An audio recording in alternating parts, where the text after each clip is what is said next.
Hey everyone, so let's talk a little bit about reading on a Amazon Kindle e-reader versus reading on something like an iPad, in this case the iPad 9. So of course this is a actual tablet, this is an e-reader. So that's gonna be your biggest difference is of course with the iPad you get everything else you get with an iPad or a tablet. So of course you go online, you can download other apps, you can get distracted while you're trying to read. Where on this you are basically stuck with just reading. There are a few other things sort of you can do, but not really. So if you don't want to be distracted by anything else and just want to sit there and read, that's definitely going to be the better option because this, of course, you can get distracted very, very easily with. And then I want to first start us off here with reading something like a comic book. So like here I have an Archie. This is the same one here. So big difference to me between something like a Kindle e-reader versus an iPad, and this is with the Kindle app. Of course, you can get other apps as well, but we'll use Kindle and Kindle here. So this, of course, you with the comic book, you get a whole bunch of nice colors. It's nice and colorful. It looks beautiful. You are stuck with black and white on the Kindle e-reader. I can zoom in and out, in and out, in and out, super duper fast on the iPad. Sort of can do it on here, just not very fast. So, I mean, if I try to do it very fast, it gets very confused. And it takes quite a bit of time. So again, here, zoom in nice and smooth. Here, not so much. So here I can zoom in or out exactly where I want and let go and it stops. You don't really know where exactly it's going to be stopping as well on the e-reader. Again, it just takes quite a bit longer, and you see the little loading bars there. It's a lot harder to judge where it's going to stop.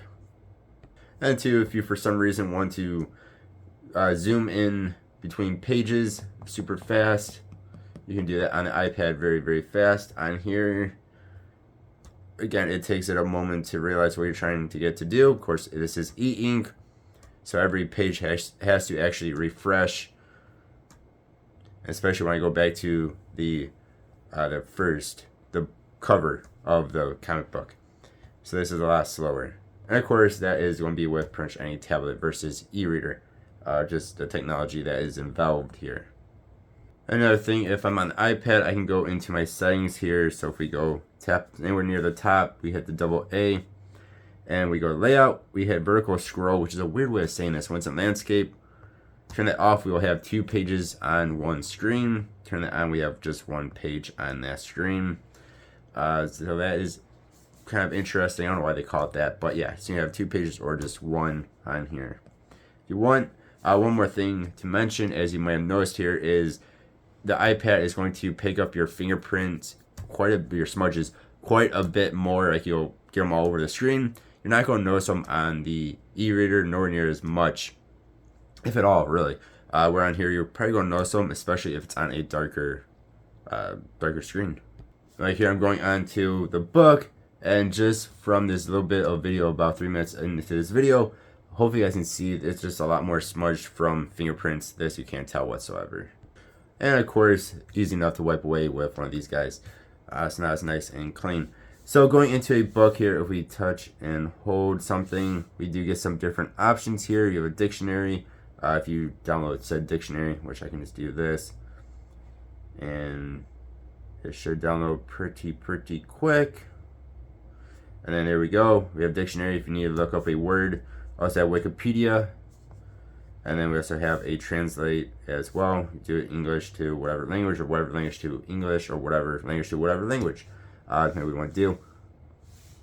We can also highlight different things up here. You can also send out you can share it, that's what I'm trying to say there. We can also hit here and do a note. And we can also do a search as well. And when you're on the dictionary, if you hit the little icon here, it will say the word for you so you can pronounce it as well. Whereas on the e-reader, very similar. We also have a highlight. Let's talk about this stuff down here. So you have a dictionary, Wikipedia, and translation. So this will only work if you are on Wi-Fi. Then we also have the highlight, the note, the share. You can also search this book, all text, or Kindle store. And then you also have open dictionary and a few other things here. And then if you have Bluetooth headphones connected to certain Kindles, you can also have it read to you if you want to do that as well. I don't know if it works with every single book, but that is a possibility, which is pretty cool. Then we're on the iPad here, so you can't really zoom in or out, but what you can do is go into your settings. So again, to go settings, you hit the top, anywhere near the top, hit the double A up there. Then you have different fonts, you have different font sizes, you have brightness there as well. We also have layout, so you do different colored backgrounds. We have continuous scrolling, if you want to turn on that. I don't really care for it, so I have that off. Spacing, alignment, margins, different themes. And then you have a ruler, your reading progress, and how you want that displayed. Popular highlights, highlight menu, visible clocks, you want your clock on all the time or not. About the book, and turn page animation, which you can see there is actually really, really cool looking. Same thing with this. If we hit up top there, we hit the double A's, we get our settings for the book. We have our themes there. You also have fonts, boldness, size of the font, different layouts, or that's how you would change your orientation. Where of course with the iPad, you can just change it. And you can see there too, I do get 2 pages if I would turn it horizontal. Margin and spacing, and then you also have more. So again, reading progress, clock, book mentions, about this book, popular highlights, highlight menu, and word-wise. So a lot of the same options on both of these.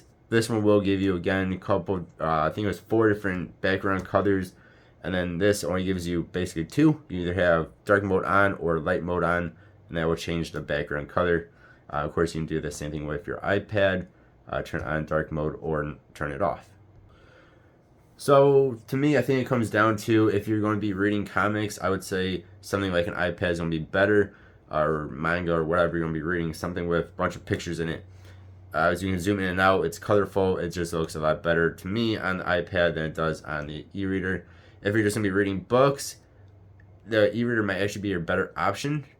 For one, you're not going to get as distracted from it. Yes, you can sort of go online and look up stuff. It is terrible on here. You're not going to want to do it. You're basically stuck with reading just books.